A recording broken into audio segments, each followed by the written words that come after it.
아울리치 중입니다. 그래서 위에서 기도해 주시기 바랍니다. 우리 사도행전 9장은 그 사울의 회심장이라고 합니다. 이 사울이 그리스도인들을 체포하기 위해서 이제 제사장들에게 체포 영장을 발부받아서 다메섹에 있는 그리스도인들을 잡으러 가게 됩니다. 그래서 가는 중에 빛으로 임재하신 예수 그리스도를 만나게 되고 눈이 멀게 되죠. 그래서 이제 기세등등했던 이 사울이 이제 장님이 되어서 사람들의 손에 이끌려서 이제 다메섹으로 가게 됩니다. 그래서 거기서 이제 기도하게 됩니다. 그 기도는요, 존재의 축을 바꾸는 기도였습니다.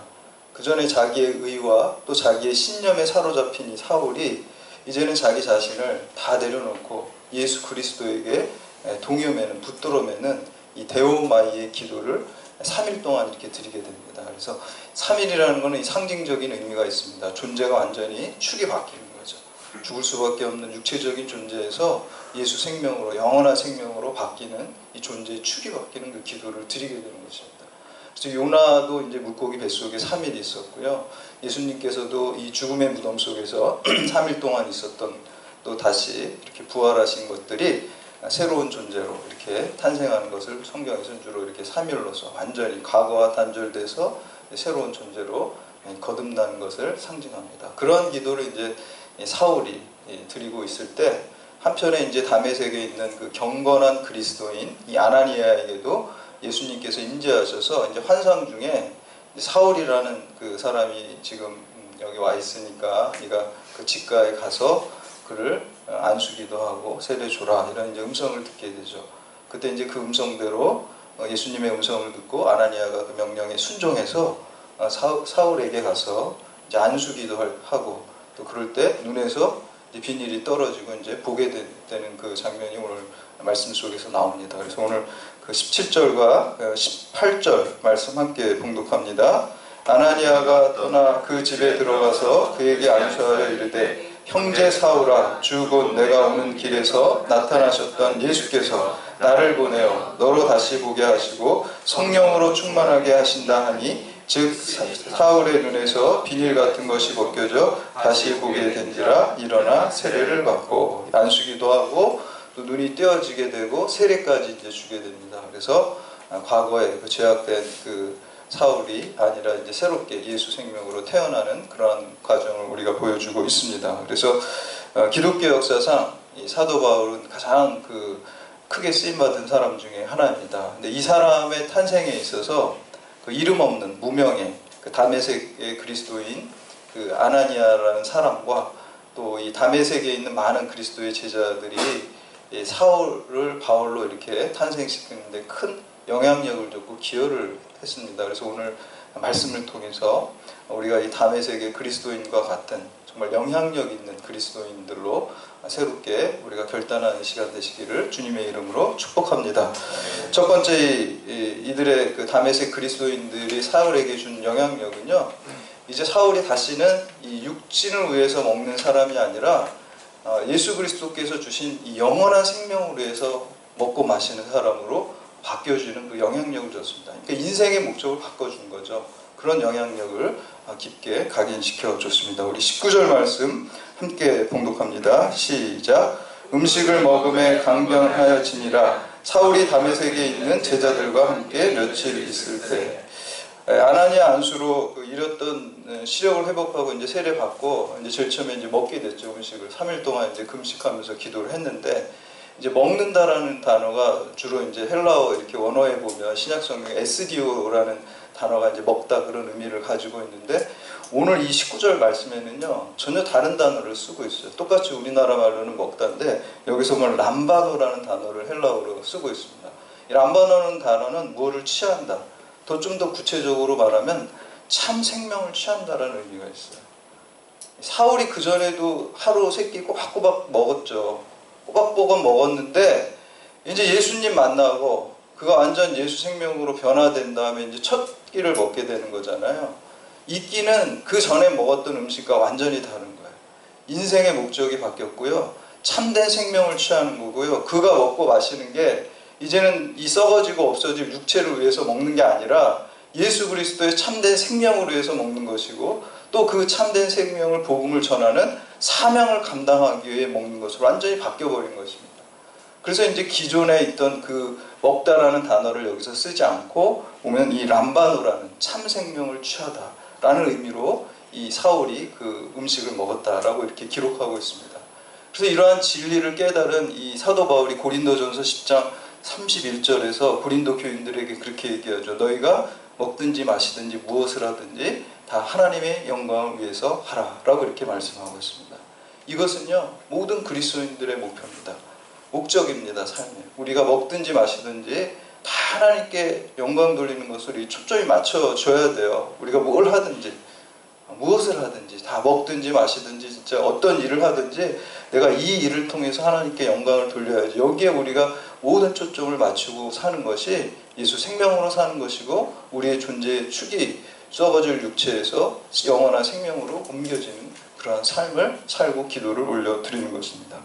이렇게 이제 자기의 인생의 목적이 완전히 바뀌어져서 음식을 취하니까 오늘 말씀의 19절에 보니까 음식을 먹고 이 사울이라는 청년이 어떻게 됐다고 그러니까 강건해지었다고 이렇게 표현하고 있습니다. 이제 강건하다는 말도요 에니스키오라는 단어를 쓰는데 평소에 성경에서 쓰는 단어가 아니에요. 그래서 물론 19절에는 일반적으로 쓰지 않는 단어 두 개를 딱 놓고 있어요. 먹다라는 단어, 람바노도 그렇고요. 여기 강건해졌다는 에니스키오라는 단어도 일반적인 단어가 아니에요. 좀 특별하게 썼어요. 존재의 축이 완전히 바뀌었기 때문입니다. 근데 이 에니스키오라는 것은요. 힘 안에 거한다는 그런 뜻이에요. 사울이 이제 내 육체를 위해서 먹지 않고 영원한 생명을 위해서 먹고 또 영원한 생명, 예수 생명을 전하기 위한 그 사명감을 감당하기 위해서 먹게 되자 그가 힘 안에 거하게 돼요. 어떤 힘 안에 거하게 됐습니까? 성부, 성자, 성령, 삼위일체 하나님의 힘 안에 거하게 된 거예요. 예수 능력과 성령의 능력 안에 그가 거하게 된 거예요. 여러분 오늘 우리가 먹고 마시는 그 삶의 목적을요 하나님께 두고 하나님께 영광에 위해서 우리가 그 목적을 삼으면요 우리 안에도 예수 능력이 우리에게 임하게 된다는 것입니다. 그래서 이 사울이라는 청년이 이제 후에 바울이 돼서 사울이라는 게 큰 자잖아요. 그 의미가. 근데 예수 만나고 나서 이름이 바꾸잖아요. 바울이잖아요. 작은 자라는 거예요. 예수님 앞에 내가 아무것도 아니라는 거예요. 그전엔 내가 의롭고 내가 신념에 차있고 그러한 사울이 이제 주님 앞에서 내가 죄인이고 정말 먼지처럼 보잘것없는 존재라는 그 진리를 깨닫게 된 것이죠. 주님의 은혜 아니면 내가 살 수 없다라는 그걸 깨닫게 된 거죠. 그래서 바울이 되는 거죠. 그렇게 바울로 됐을 때 그가 이제 예수 그리스도를 복음을 위해서 많은 핍박을 받고 고난을 받고 또 순교하기까지 그 사명을 잘 감당하게 됩니다. 근데 이 일을 누구의 힘으로 감당합니까? 바울의 능력이 아니죠. 어떤 권세자의 능력에 도움을 받는 게 아니죠. 예수 그리스도의 능력을 힘입어서 그가 이 일을 다 감당할 수 있었다는 것입니다. 오늘 우리가 믿음으로 사는 것도 마찬가지입니다. 여러분 내 힘으로 우리가 믿음으로 살 수가 없어요. 그래서 우리가 주님의 능력으로 강건해지고 주님의 능력 안에 거하게 될 때 우리의 삶의 목적을 우리 주님께 두고 먹고 마실 때 주님의 능력이 부어지고 성령의 능력이 부어질 때 우리가 믿음의 사람으로서 사명을 잘 감당할 수 있습니다. 그래서 여러분들 이런 사명을 잘 감당하는 여러분들 다 되시기를 주님의 이름으로 축원합니다. 두 번째 이 다메섹의 그리스도인들이 이 사울에게 준 영향력은 사울에게 복음의 강론을 다 알도록 했어요. 이 사울이 이제 복음의 총론 알았어요. 왜냐하면은 예수님을 통해서 그 음성을 듣고 또 그 세례를 받고 그러면서 자기 자신이 예수 그리스도가 하나님의 아들이라는 것 그리고 구세주라는 것을 복음의 총론이잖아요. 이게 복음의 총론을 깨달았지만 복음의 총론을 깨달았다고 해서 자기가 그 복음을 증거하는 그 사명을 감당하는 데 있어서 충분하지 않아요. 우리가 복음의 강론, 구체적인 것들도 우리가 잘 알고 있어야지 그 사명을 감당할 수 있고 또 말씀을 증거할 수 있습니다. 그래서 이제 우리 19절 말씀 보면은 그 강건하여지고 사울이 다메섹에 있는 제자들과 함께 며칠 있었다 그랬어요. 여러분 며칠 이 다메섹의 그리스도인들과 며칠 있으면서 뭐 했을 것 같아요? 말씀 나눴겠죠, 당연히. 그리고 간증했겠죠. 사울이 내가 옛날엔 이렇게 예수 믿는 사람 잡고 핍박하는데 정말 주님께서 나를 이렇게 만나주시고 뭐 간증을 했겠죠. 그리고 이제 이 다메섹의 그리스도인들이 기도해주고 또 예배드리고 또 말씀도 나누고, 이때는 그 신약 성경이 쓰여져 있지 않았잖아요. 뭐 사도 바울이 거의 다 본인이 다 썼으니까. 근데 이제 이 구약의 성경들뿐만 아니라 이 복음의 내용들을 갖다가 이 다메섹 그리스도인들과 아나니아가 가르쳐주기 시작했어요. 그러니까 아주 인텐시브한 제자 훈련을 받은 거예요. 그러니까 학생은 한 명인데 교사가 더 많아요. 교사가. 다메섹의 그리스도인들이 하나님의 말씀을 가르쳐주고 또 본인이 체험한 것들을 나누고 또 궁금한 것들을 또 사울이 막 물어봤겠죠. 그러니까 이제 스폰지처럼요, 짧은 기간이지만 아주 쏙쏙 빨아들여가지고 이 다메섹의 그리스도인들을 통해서 복음의 강론을 알게 된 거예요. 그게 위험하지 않습니다. 우리가 혼자 주관적인 체험만 해가지고는 위험에 빠질 수가 있어요. 그래서 믿음의 사람들과 말씀을 나누고 또 배우는 것은 굉장히 중요합니다. 우리가 참 만남이 중요해요. 만남이 우리의 인생을 바꾸고요. 또 더 나아가서 우리의 영생을 바꾸고, 우리 예수님 만나야지 우리가 영원한 생명을 얻는 거잖아요. 근데 여러분 한번 가만히 생각해 보세요. 이 만남이라는 게 대부분 수동적이에요. 물론 이제 내가 무슨 계획을 가지고 정치적인 이유와 또 이해관계를 해서 내가 저 사람을 만나서 좀 이렇게 잘 친하게 지내야지 이렇게 그냥 계획해서 의도적으로 접근하는 경우를 제외하고 대부분은 다 그냥 내 의지와 상관없이 만나지는 거예요. 부모님도 그냥 만나신 거고요. 우리 조국도 만나진 거고요. 이게 다 만나지게 돼요. 그래서 여러분 이 기도를 꼭 많이 하셔야 돼요. 우리가 만남의 축복을 하나님 주세요. 이 기도를 드려야 돼요. 그래서 여러분 좋은 사람들 많이 만나고 믿음의 사람들 만나야 됩니다. 그리고 좋은 또 목회자도 만나고, 저도 좋은 교인들 만나서 이렇게 우리가 합력해서 선을 이룰 수가 있는 것이죠. 그래서 만남이라는 것은 이 수동적인데요. 이 지금 사울이 좋은 선생님들을 만났어요. 사실 다메섹의 그리스도인, 하나님의 은혜죠. 하나님의 은혜로 좋은 선생님들을 만났기 때문에 그의 신앙이, 우리가 첫 번째 만난 그거에 의해서 많이 이렇게 그 신앙이 방향이 결정이 되거든요. 사실 물론 이제 예외적으로 바뀌는 경우도 있긴 하지만 대부분의 첫 번째 누구를 만나서 말씀을 배우냐에 따라서 그 틀이, 일단 기본 틀이 잡혀지게 됩니다. 백지 상태에서 이제 처음에 들어오는 게 일단 색깔을 쫙 좌우를 하잖아요. 그래서 참 좋은 만남을 가져서 다메섹의 그리스도인들, 경건한 그리스도인들을 통해서 이 사울이 하나님의 말씀을 배우게 됐습니다. 그러니까 이 사도 바울의 첫 번째 신학교 선생님이 다메섹의 그리스도인들, 또 아나니아입니다. 그래서 그 믿음이 그에게 주어졌고, 나중에는 이 믿음이 이제 본인의 어떤 기본이 되고 베이직이 돼서 이렇게 지금 오늘날까지 우리에게 많은 성경 말씀을 이 바울이 쓰게 된 것이죠. 그래서 우리가 만남이 중요해요. 좋은 믿음의 사람을 만나야지 우리가 믿음의 영향력을 받게 됩니다. 그래서 개인적인 주관적 그 신앙 체험 중요합니다. 그게 있어야지 역동성이 있고 뿌리 체험이 있고 나중에 고난이 있고 힘들 때 주관적인 예수 그리스도에 대한 체험이 있어야지 흔들리지 않아요. 뿌리가 깊어야지. 이 체험 신앙이 있어야 돼요. 그래야지 안 흔들려요. 이게 없으면요, 체험이 없으면요, 시험이 오고 뭐가 오면 이게 자꾸 흔들려요. 믿음이 싹 없어지고 의심이 오고 방황하게 돼요. 근데 이제 뿌리 체험, 주관적인 예수님에 대한 인격적인 만남의 체험이 있으면 흔들리지 않게 됩니다. 근데 여기서 끝나면 안 돼요. 이것만 있고 어떤 객관적인 성경을 배우고 또 성경을 내가 연구하고 성경을 잘 아는 과정이 없으면요, 신비주의에 빠지거나 이단에 빠질 수가 있어요. 반면에 주관적인 어떤 이런 신앙 체험, 예수 그리스도에 대한 인격적인 체험이 없이 성경만 잘 연구하면은 내 이성만 앞서가지고요, 이제 아주 메마르게 되고 그리고 생명력이 없게 돼요. 그래서 오늘 사도 바울은 예수님을 다메섹에서 인격적으로 만나는 주관적인 신앙적인 체험을 하게 됐죠. 거기서 끝난 게 아니라 지금 다메섹의 그리스도인들을 통해서 하나님의 말씀을 며칠 동안 같이 있으면서 말씀을 쫙 듣고 아주 집중적인 제자 훈련을 다 받았어요. 말씀을 잘 배웠어요. 그러니까 이 두 가지가 조화가 돼서 하나님의 말씀을 증거할 수 있게 된 것이죠. 그래서 이 다메섹 그리스도인들이 평소에 하나님 말씀을 잘 알고 있었어요.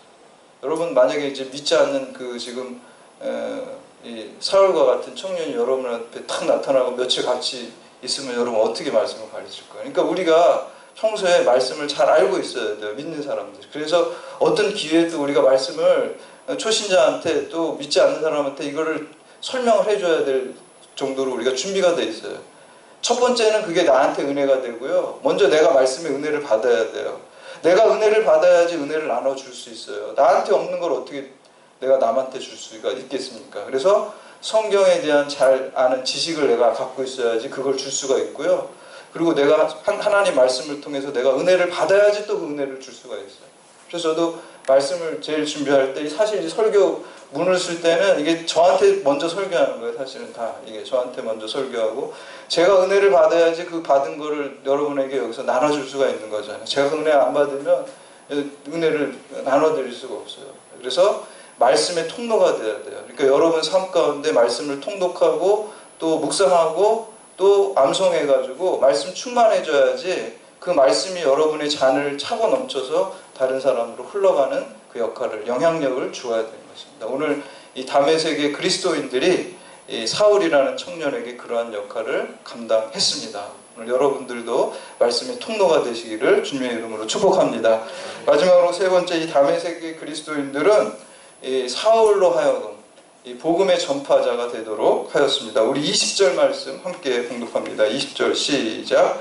즉시로 각 회당에서 예수가 하나님의 아들이심을 전파하니. 아멘. 이 사울이라는 청년이 복음의 총론을 배웠고 복음의 강론을 배우자마자 뭘 했어요? 전도했어요. 선교했어요. 그러니까 이 사울이라는 이 사도 바울은요, 좀 열정적이고 화끈한 사람이에요. 그러니까 그 전에 율법의 의의에 대해서 자기가 확신하니까 그냥 혼자 확신해서 끝난 게 아니라 여기에 반대되는 대적되는 그리스도를 막 잡아서 집어넣는 거예요. 그러니까 막 원정까지 가가지고 얼마나 열정적인 사람이에요. 생업 다 포기. 하나님 자기가 옳다는 그 신념으로 해서 그냥 막 튀는 거예요. 그러니까 이 선교에 대한 거를 누구한테 배웠습니까? 선교가 제일 중요한 거. 담에서 그리스도인들한테 배운 거예요. 이게 지상 명령이야 이렇게 배웠겠죠. 예수님이 부활하신 다음에 승천하시기 전에 마지막 지상 명령이 땅끝까지 이르러 내 증인이라고 하셨어. 이거를 들은 거죠. 이 사울이라는 청년이. 그러니까 이제 복음의 총론도 있다, 또 강론도 있었겠다. 그러니까 그냥 바로 실행한 거예요. 그러니까 예수님이요, 이 사도 바울의 그 열정과 또 이 아주 그 성격을 갖다가요, 그냥 침만 살짝 바꾼 것 같아요. 그러면 휴대폰 사면은 휴대폰 이제 새 거 사시면 그 유심칩만 이렇게 바꾸는 거죠. 옛날에 낡은 거에서 새 거 좋은 거에다 이렇게 끼는 것처럼 저는 그런 것 같아요. 이 사도 바울이 잘 배우고 잘 갖춰놓고 열정적인 성격과 또 많은 학문을 배우니까 그 아주 유심칩만 예수님 유심칩으로 이렇게 사도 바울에게 딱 끼워넣어가지고 사용하시는 것 같다는 생각이 듭니다. 그래서 그가 하나님의 도구로, 하나님의 그릇으로, 이방인을 위한 사도로 크게 쓰임받는데 다메섹의 그리스도인들이 영향을 준 거예요. 복음 증거하는 거, 선교가 지상 명령이야. 이거를 그 영향력을 받게 된 겁니다. 수십 년 전에 일본에서 실제로 있었던 일입니다. 그 나가오라는 그 목사님이 가나사와라는 일본의 그 지역에, 일본은 뭐 복음화율이 거의 뭐 1%도 안 된다 그러죠. 0. 몇 프로라고 하는데 거기에 그냥 불교만 있고 아무 그 우상 숭배하는 것만 있는 그 지역에서, 그리스도인이 한 명도 없는 지역에서 교회를 개척했어요. 이 나가오라는 목사님이 교회를 개척하고 예배를 드리는데 뭐 교인이 없으니까 자기 부인하고 어린 아이들, 자녀들하고 이렇게 예배를 드렸어요. 예배를 계속 하나님 기도하면서 예배 드리는데 한 달이 지나도 교인이 한 명도 안 와요. 나가서 전도를 해도 한 명도 오지 않았어요. 그렇게 1년을 드렸어요.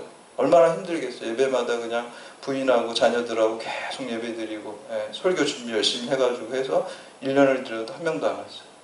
5년을째 됐는데 예배를 주일날 드리고 있는데 교회 문 삐끔하고 어떤 사람이 들어오는 거예요. 한 명 처음 온 거죠. 5년 만에. 5년 동안 그거를 드렸다는 것도 그 믿음이 대단하죠. 그게 그냥 주님이 뜻이 있을 거야. 그 믿음으로 한 거예요. 가족들하고. 그런데 한 명이 오니까 너무 기뻤어요. 근데 자세히 보니까 젊은 사람이에요. 청년이에요. 더 기뻤어요. 야, 이 청년을 잘 말씀으로 세우면 더 큰일 할, 앞으로 살 날이 많으니까 큰일 하겠구나 해서 더 기뻤어요. 그래서 열심히 설교하고 이제 설교를 끝나고 예배 끝나고 이렇게 만나서 이렇게 자세히 얘기하다 보니까 이 청년이 폐병이 걸린 사람인데, 그때 옛날에 그때 당시에는 폐병, 우리나라에도 폐병이 많았는데 이게 굉장히 저주받은 병이고 이렇게 꺼리고 이렇게 그런 병이에요. 사람들이 가까이 가지도 않아요. 근데도 이 나가오 목사님이 예수님의 사랑으로 하나님이 5년 만에 이 병든 청년을 여기에 보내준 데는 뜻이 있을 거야. 그 믿음으로. 믿음이 없으면 그렇게 못하죠. 사람의 관점으로 보면 싫고 그렇죠. 한 명밖에 없고. 믿음으로 그 청년을 사랑으로 계속 말씀을 가르치고 또 사랑으로 그를 품어줬어요. 그러니까 여기에 그 청년이 감동해가지고 이제 신학을 공부하고 그리고 또 목사가 됐어요. 이 목사가 가가와 도요이코라고 일본의 유명한 빈민의 아버지라는 사람이에요. 빈민들을 위해서 일하고 구제하고 또 생명을 위해서 수많은 그 빈민들을 예수 그리스도에게로 돌아오게 한 그 일을 한 유명한 사람입니다. 만약에 우리가 인간적인 관점으로 볼 때 이 나가오 목사님이 정말 5년 동안 한 명밖에 그 사람을 교인을 세우지 못한 것이 우리가 인간적인 시각으로 실패자죠. 그러나 하나님의 시각은 다릅니다. 만약에 이 나가오 목사님이 없었다면 이 가가와 목사님이 없었을 것이고 가가와 목사님이 없었다면 일본의 그 수많은 빈민들이 영원한 생명을 얻는 대역사가 일어나지 않았을 것입니다. 이 나가오 목사님 한 명이 선한 복음의 영향력을 한 청년에게 주었을 때 빈민이 수많은 일본의 빈민들이 예수 믿고 구원받는 생명의 역사가 일어난 것처럼 오늘 그 다메섹의 그리스도인들이 사도 바울에게 그 선한 영향력을 미쳤을 때 그를 통해서 수많은 영혼, 이 세계가 복음화되고 지금까지 영원한 영향력으로 이 말씀을 통해서 신약 성경을 기록해서 오늘 우리에게도 선한 영향력을 미치고 있습니다. 여러분 사람의 시각과 또 하나님의 시각은 다릅니다. 우리가 생각할 때는 사도 바울은 큰 인물이고 다메섹의 그리스도인들은 유명하지도 않고 이름조차 나와 있지 않는데 별 볼 일 없다고 생각하지만 그렇지 않습니다. 하나님께서는 똑같이 다 크게 귀한 인물들이고 하나님의 사람입니다. 여러분 하나님은 우리의 외모를 보지 않고 사람의 외모를 보지만 하나님께서는 우리의 중심을 보세요. 지난주에 제가 설교하면서 하나님은 중심을 보신다고 중심을 보는 게 뭐지? 그러니까 우리 성명 그 교수님 딸이 마음씨를 보는 거예요. 그래도 그 말이 맞죠. 마음씨를 보는 거예요. 우리가 마음씨가 우리의 마음이 정말 하나님께 순수하고 진실되게 충성되게 우리가 마음을 드릴 때 다메섹 교인들이 그 마음으로 드렸을 때 그들을 통해서 놀라운 역사를 일으킨 것입니다. 오늘 여러분들을 통해서 여러분들이 만나는 모든 사람 예수 그리스도의 그 마음씨를 가지고 사랑으로 또 복음의 증인으로서 또 믿지 않는 사람들을 존재의 축을 바꾸고 인생의 목적을 바꾸게 하고 또 그의 또 기도와 또 그리고 성경의 복음의 영향력을 말씀의 영향력 또 선교의 영향력을 줘서 사도 바울과 같은 그러한 하나님의 일꾼을 세울 수 있는데 여러분들이 그 일을 위해서 쓰임받도록 하기를 주님의 이름으로 축복합니다.